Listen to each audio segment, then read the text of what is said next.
I don't think I knew it then, but I know it now. The best things in life takes time. When I was younger, I was impatient because I had the naivety of thinking that dreams would come quickly. You can hit the lottery, receive an inheritance. You can be catapulted from rags to riches, and you can be rich quick. Though many define wealth differently than how I will today, true wealth isn't just about money, but it is about the lessons you learn while struggling upward. If you have money without wisdom, you will soon be parted from your money. The best things in life take time, takes relationships. You got the money, but because it was given to you quickly, you didn't build the infrastructure to sustain it. You don't have the relationships to sustain it. You don't have the information to sustain it. And most people who hit the lottery, 70 to 80% of them go broke within 5 years. You can't imagine that you could hit that much money and lose it. But the truth of the matter is, God is teaching us that the best things in life take time. There are things that you learn from struggling. There are things that you learn from tests and trials and trial and error.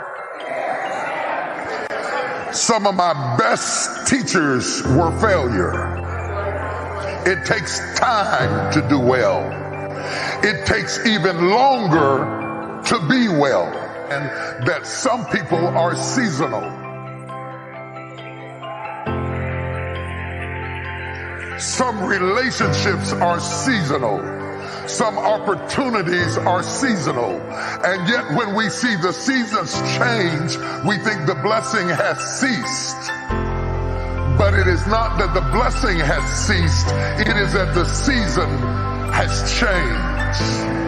There's a great deal, I got a lot of trees in my yard. There's a great deal of difference between how my yard looks in the spring and how it looks in the fall.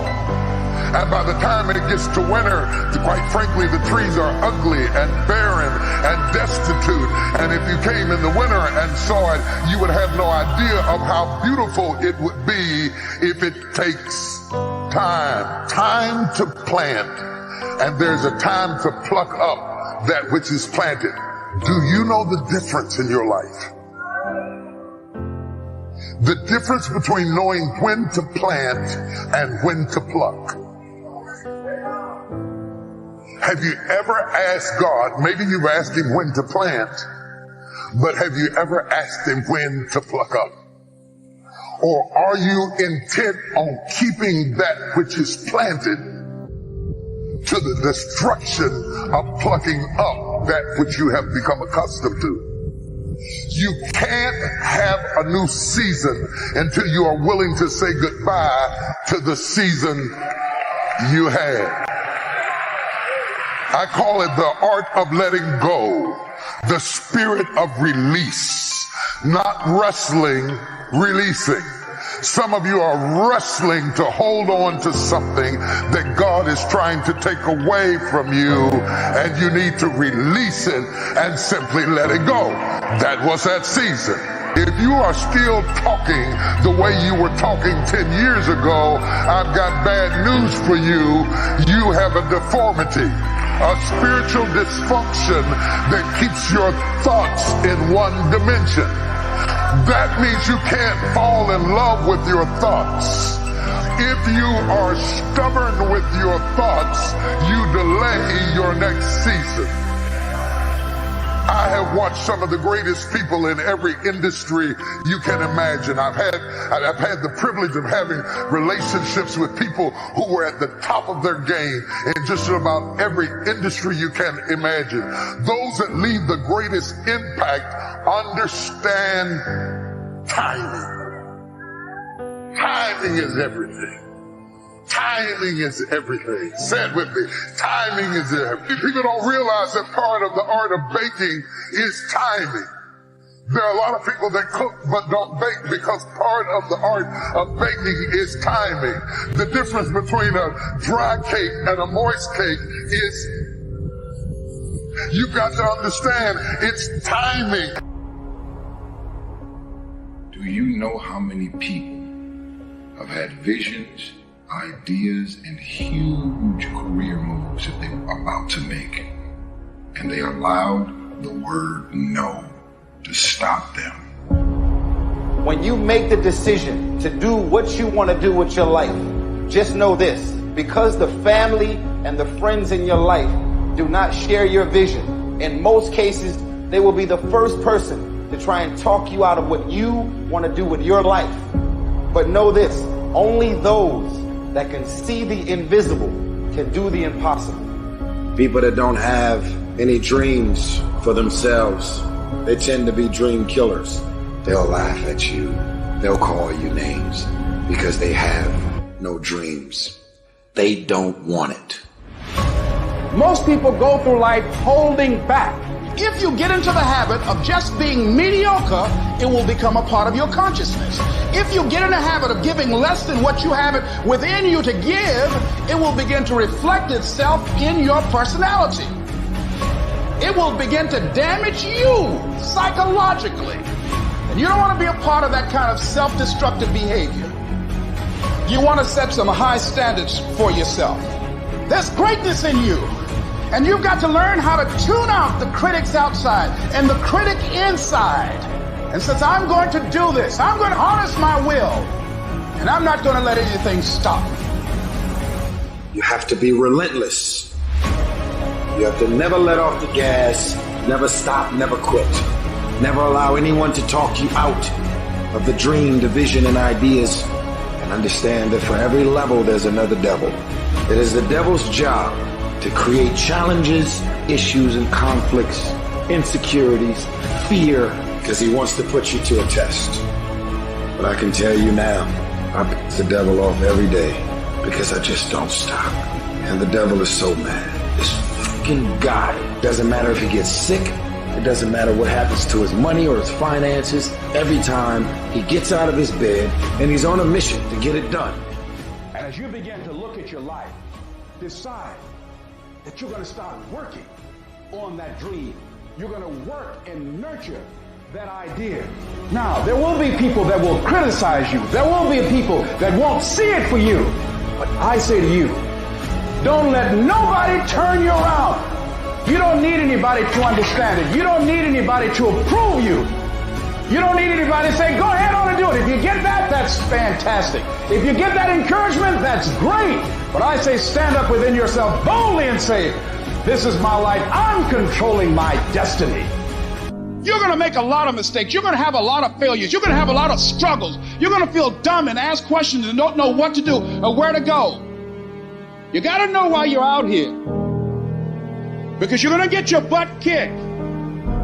When the storms of life come, and they're going to come, when life pounces on you, and that's going to happen, when it catches you on the blind side and drop you to your knees, and that's going to happen, when your plans don't work out, and that's going to happen, when you start running out of money, and that's going to happen, when you want to give up, and that's going to happen, your reasons will be your rod and staff to comfort you. Your reasons will be your bridge over troubled waters. But you got to know why you're there, because your reasons, when life drops you to your knees, your reasons will help you get back up. When times I wanted to give up. Why are you here, Les? Because I want to make mama proud of me. Why are you here, Les? I promised my kids something to do for them. I'm going to give them a better life. I want to leave them a legacy. I'm not going to give up. Go back, fool, go back. No. I refuse to give up on my dream. And I'm not going to let anything stop me. Sometimes you have to back up and go within and pray and meditate and recharge your batteries. Go away, clear your head, and then come back and look at it from a different vantage point. Don't operate while you're under the spell or the effect of what's going on. See, we can't control the thoughts that come in our minds, but we can control the thoughts that we dwell on. So your thoughts have magnetism, and the most challenging thing is to discipline your thinking, to hold the vision of what it is that you want. Don't allow your emotions to control you. We are emotional, but you want to begin to discipline your emotion. If you don't discipline and contain your emotions, they will use you. You get up every fucking day, you look in the mirror, and you tell that mirror, I'm a bad motherfucker. And one way or another, I'm going to make it fucking happen today. This is a test. This is the day I'm going to find out if my goals really are my goals. I'm talking about looking yourself in the mirror, looking yourself in the eye, and saying, I'm going to fucking dominate today better than any other day. You're going to get up, you're going to get dressed, you're going to get out, and you're going to do what you've been called to do. You're going to be what you called to be, and you're going to prove to everybody that tried to break you, everybody that tried to stop you, everybody that tried to kill your dream, you're going to prove all of them wrong.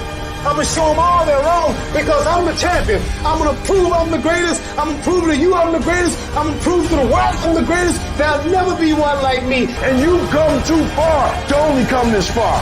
So you fight if you have to. You crawl if you have to. You scrap if you have to. You do whatever it takes because on the other side of that pain is your promise. So you get through, you'll get through so you can get your reward. Are you a gazelle? Or are you a lion? Let me tell you the difference between a gazelle and a lion. When the gazelle wakes up, it runs.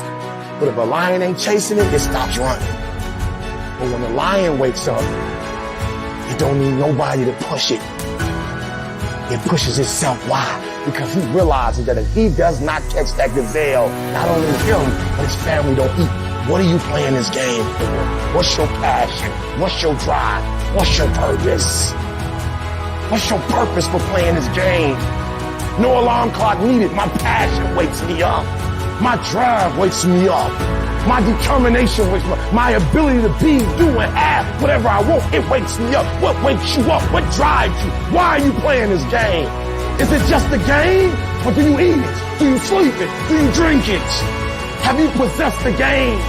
When you are a lion, it does not make a difference.